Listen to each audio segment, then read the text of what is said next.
Atualidade Jurídica.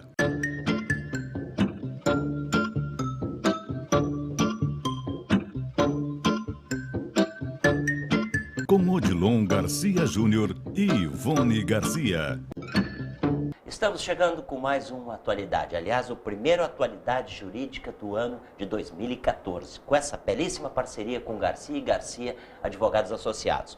Hoje nós vamos abrir esse programa, esse ano, falando de auxílio acidente. Para isso estão conosco aqui a doutora Jane Silva e o doutor Odilon Garcia Júnior. Doutor Odilon, que tenhamos um bom ano aí, que a gente tenha 2014 tão bom quanto foi 2013, é isso?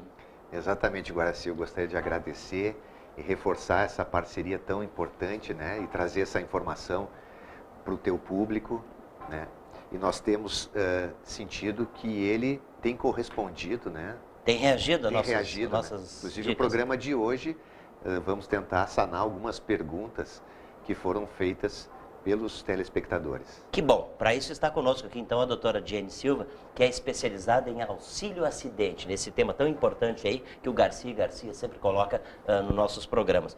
Doutora Jane, vamos então iniciar o ano respondendo aos nossos telespectadores, é isso? Isso mesmo. Bom, eu tenho uma pergunta aqui, sofri um acidente de trabalho, mas não requeri o benefício de auxílio doença. Agora minhas lesões estão curadas, mas não consigo fazer os mesmos trabalhos de antes.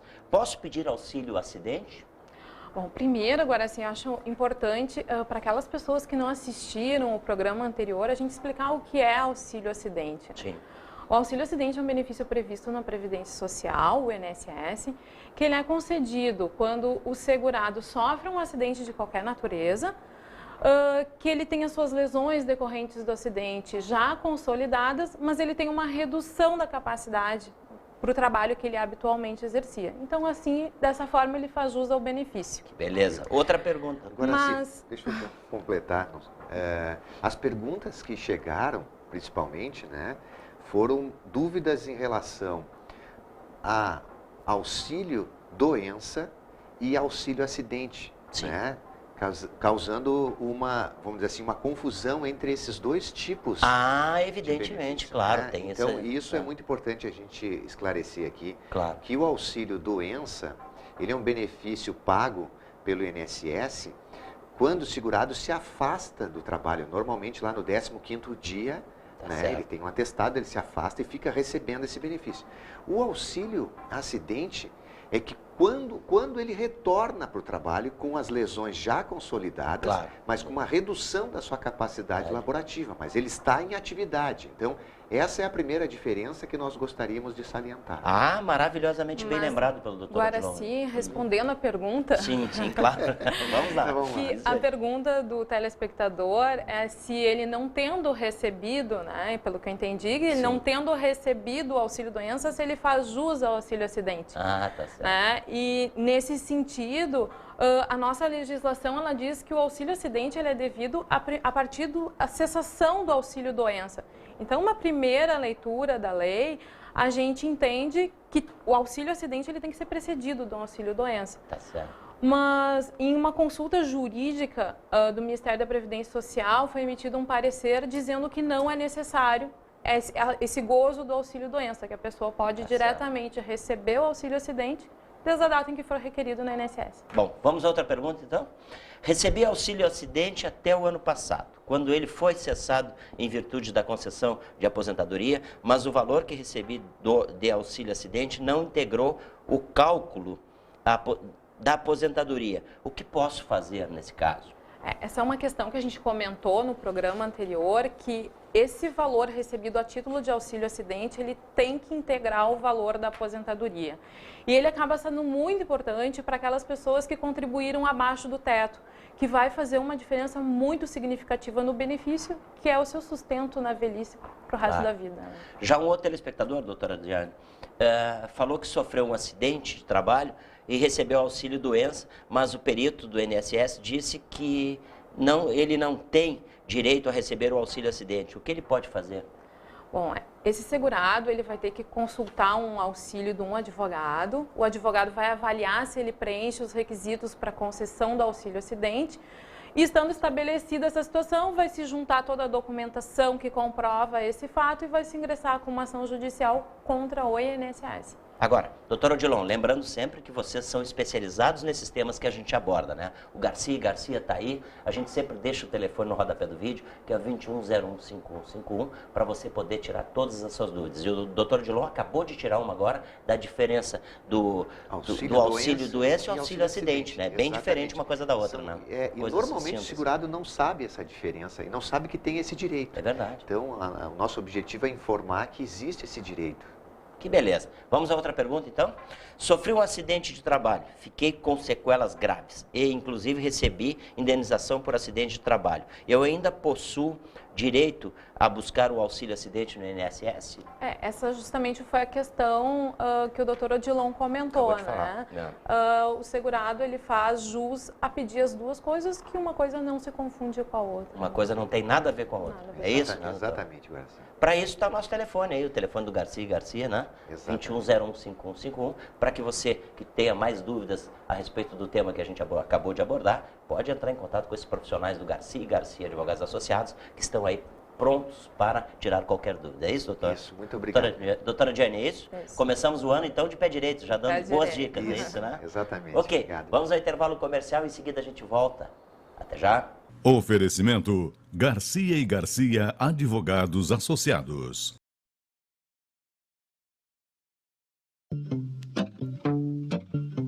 Atualidade Jurídica.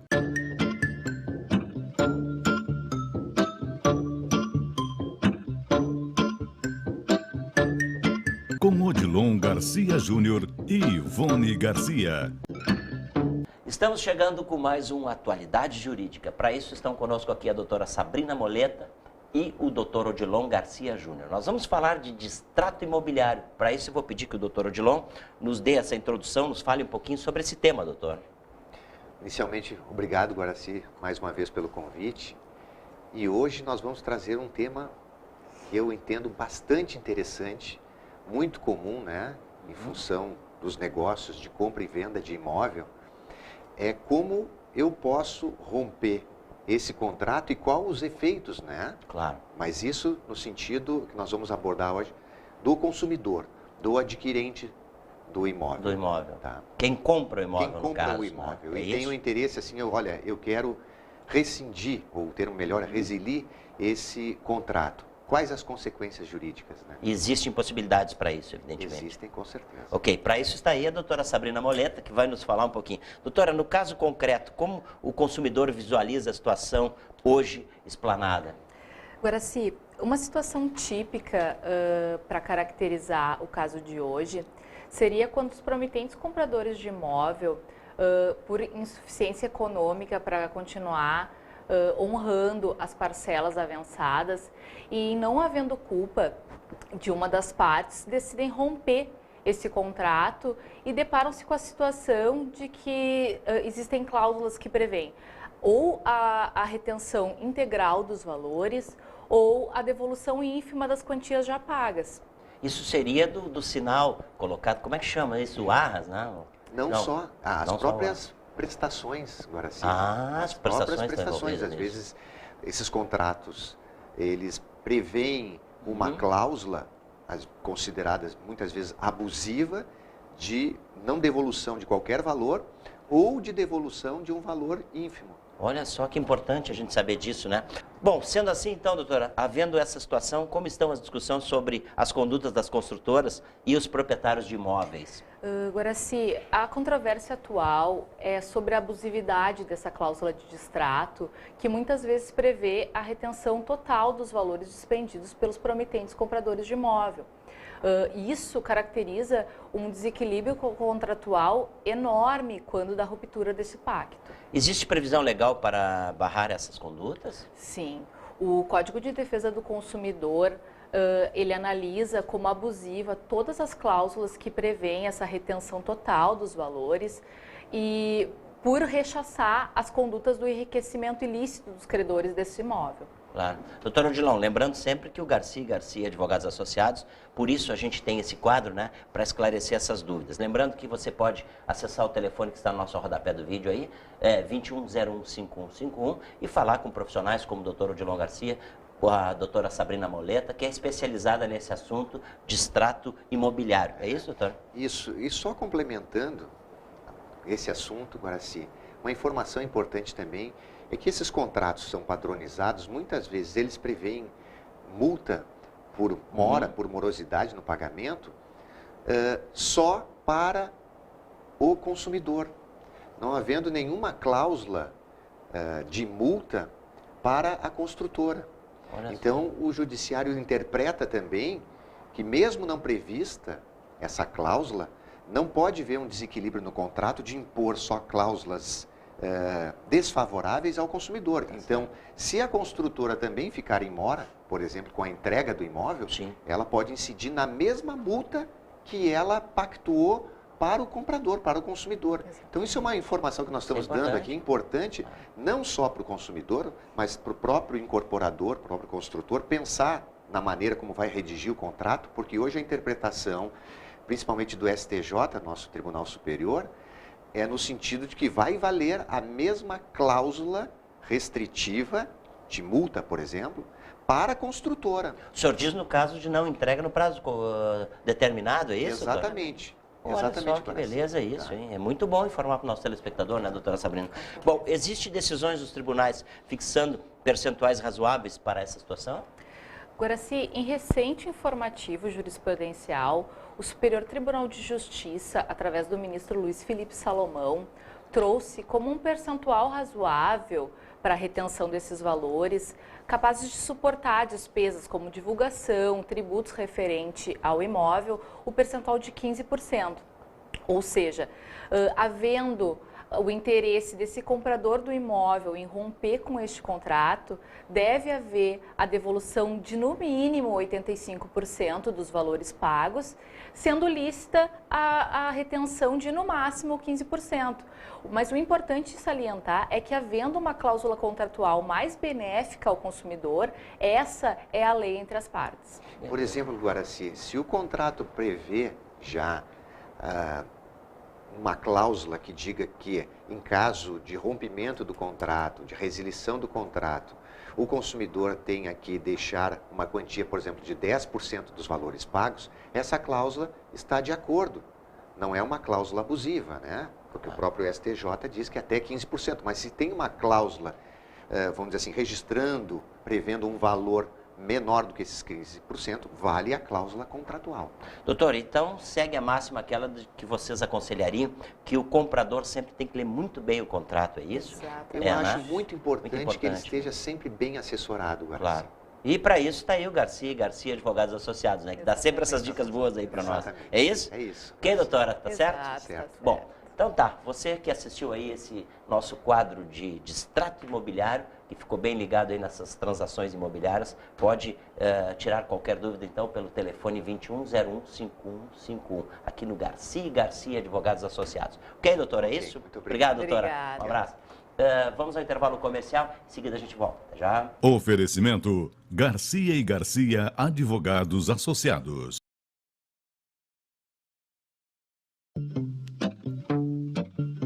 Atualidade Jurídica.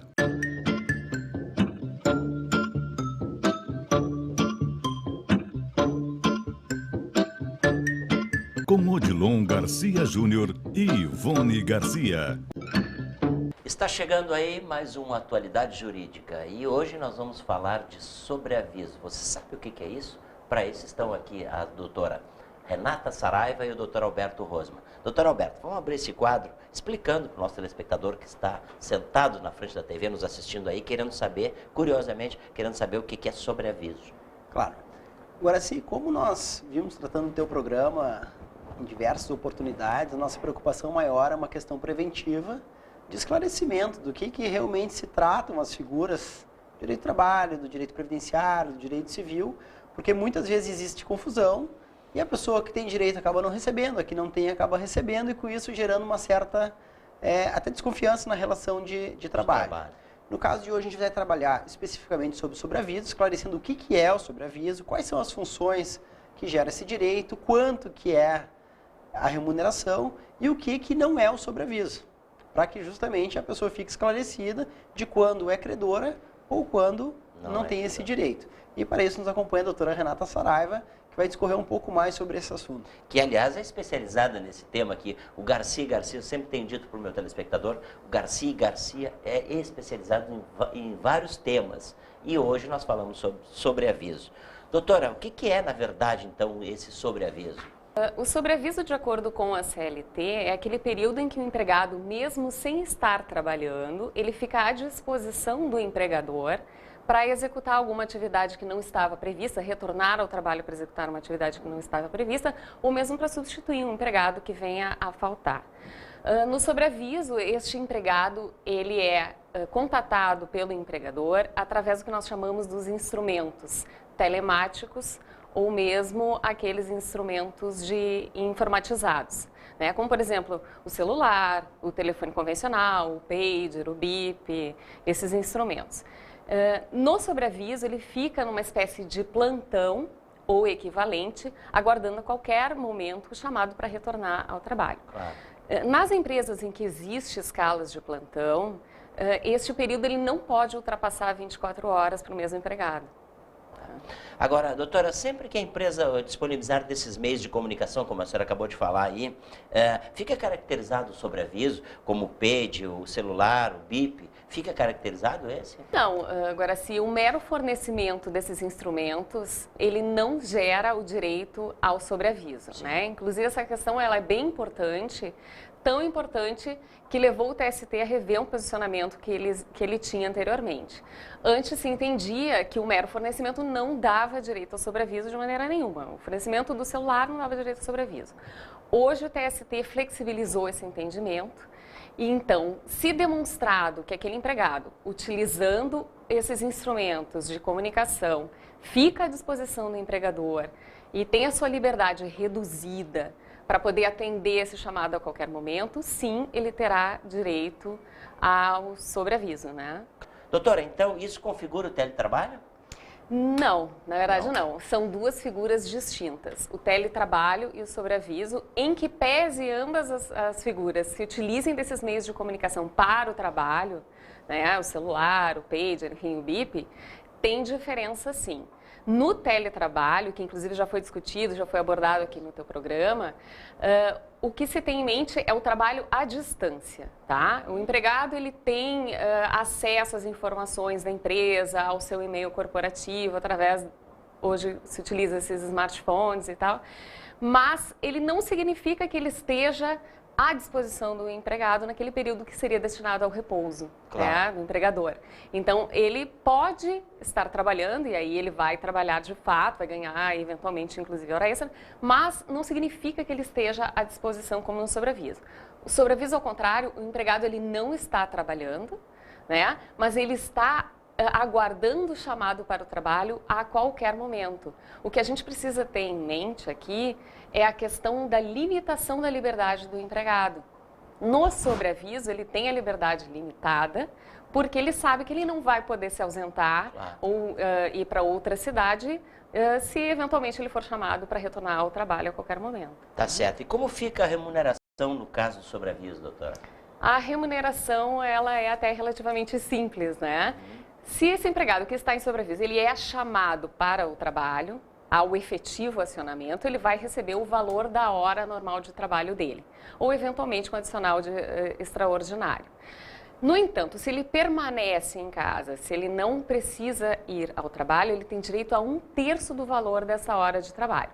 Então, exemplificando, um empregado que ganha R$60 o valor da hora de trabalho dele, enquanto ele estiver em sobreaviso, ele vai ter direito a R$20 a cada hora de trabalho. Olha só, beleza. Cada hora do sobreaviso, melhor dizer.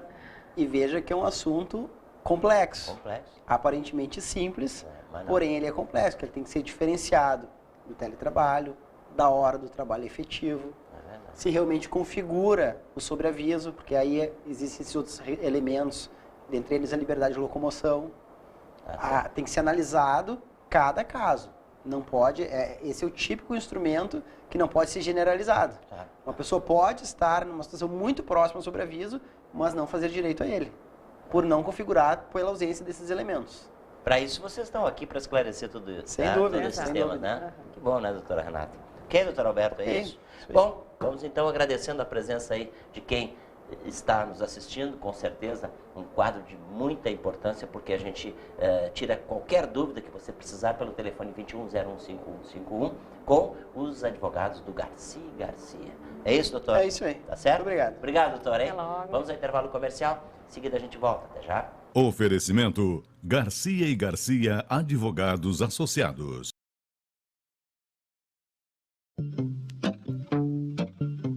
Atualidade Jurídica.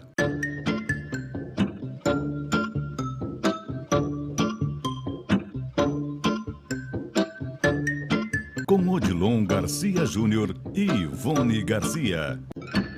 Estamos chegando com o nosso Atualidade Jurídica de hoje. E hoje nós temos a presença dos doutores Fabrício Costa e doutor Alberto Rosman. Eles vão falar de promessa de empregos. Doutor Alberto, conte para nós, dê uma introdução, nos fale um pouquinho sobre essas promessas aí que geram tanta polêmica. Com certeza. Agora, se as partes, elas mantêm uma relação mesmo antes da efetiva contratação. Isso porque, por natural, as empresas elas abrem o processo seletivo, escolhem as pessoas e, na sequência, elas vêm a formalizar essa relação como sendo de emprego. Claro. O que acontece muitas vezes na prática?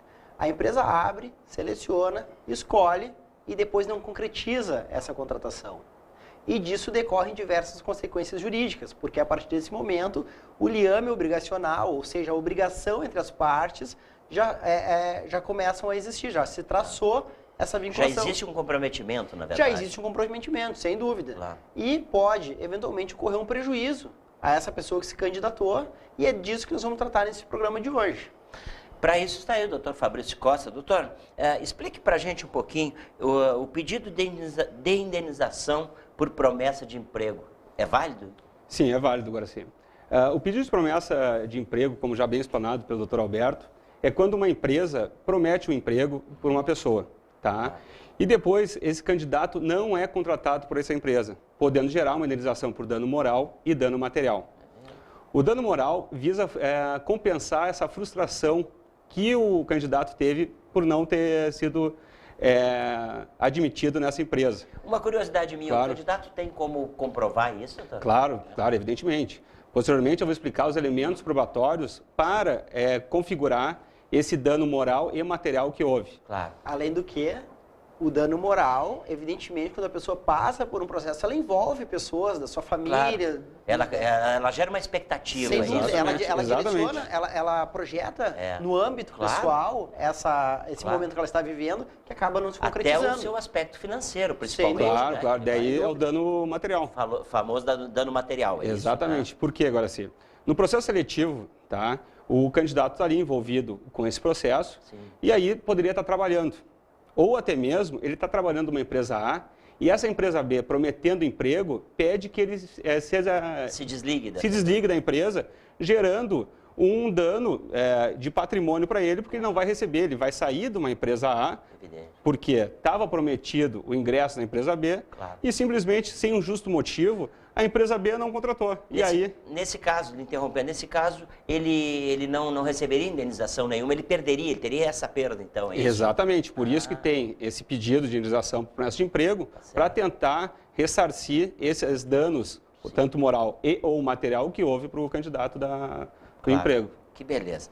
Que elementos probatórios são necessários para configurar o dano moral e material na promessa de emprego, doutor? Tá, os elementos probatórios tem que, primeiramente, ter uma promessa real de emprego, tá? Ou seja, a empresa fazer um processo seletivo, curso, fazer exame admissional, solicitar documentos, como, por exemplo, a carteira de trabalho, solicitar uma abertura de conta bancária para efetuar os pagamentos. Tudo isso são elementos que configuram essa promessa de emprego. Claro. E o que faz? Faz gerar uma fase pré-contratual. E aí as partes têm que respeitar o princípio da boa-fé. Claro. Ou seja, por mais que não tenha o emprego, mas fale antes para o empregado, não deixe ele chegar nessas consequências para gerar esses danos que ocorreram para ele. Essa ilusão toda. Que Exatamente, essa ele, frustração, né? Essa expectativa, como tu bem falaste anteriormente, de criar, de falar com família, de criar essa expectativa que ele gerou. Não, e sem contar que muitos deles têm famílias para sustentar, estão nessa expectativa por isso, né, doutor Alberto? O contexto do momento que gera indenização.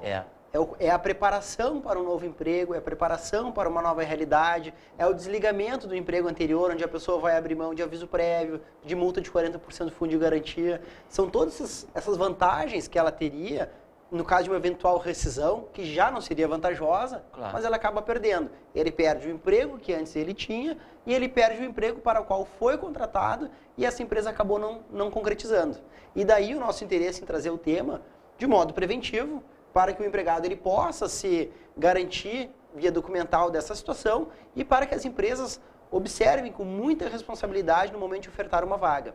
A simples oferta de emprego não é promessa. Exatamente. Eu posso abrir um processo seletivo, eu posso avaliar candidatos e eu não estou me vinculando. A empresa ela pode fazer isso. Isso é legítimo. O que ela não pode fazer é dar certeza de contratação e na sequência não efetivar. Se ela deu a certeza, ela deve efetivar. Se ela não efetivou, ela fica sujeita a um dano moral e um dano material que muitas vezes sequer compensa o prejuízo que a pessoa vai acabar sofrendo. Além desses danos, não só o moral como financeiro, material, mas também tem o dano psicológico, né? Porque o cara se abala. O abalo moral. O famoso abalo moral. Daí engloba na parte do dano moral. Né? Dano moral. Não tem, assim, até agora assim, não tem nenhum quanto a ser decidido, uma indenização. Sim. Isso vai depender do magistrado que vai fixar essa condenação. Tá? Nós não podemos banalizar essa questão, eu não fui admitido, vou entrar. Não. Tem que haver esses elementos probatórios que eu elenquei para caracterizar essa promessa, esse abalo moral, esse abalo financeiro, material que ele teve para configurar todo esse pedido de indenização por promessa de emprego. E mesmo processos complexos também são legítimos. Aqueles processos com 3, 4, 5 etapas, eles são legítimos. Tá certo. A nossa preocupação é tão somente com a confirmação de que essa pessoa entrará na vaga. É a confirmação e não concretização, para que fique bem claro. O processo ele pode ser tão complexo quanto a empresa entender necessário, mas ela não pode, o limite dessa atuação é ela dar a certeza, ela dar a confirmação. Dada a confirmação e não concretizado, gera os direitos que nós trabalhamos aqui hoje. Doutor Alberto, doutor Fabrício, para isso eu sempre reforço que o telespectador que está nos assistindo pode tirar todas as dúvidas com vocês aqui no Garcia Advogados Associados, não é isso? Com certeza. Que beleza, então para isso está o telefone no nosso rodapé do vídeo aí, 2101-5151. Esse é o telefone direto do Garcia Advogados Associados, que vocês poderão tirar todas essas dúvidas com especializados nesse assunto, como o doutor Fabrício e o doutor Alberto Rosman. É isso, doutor? É isso aí.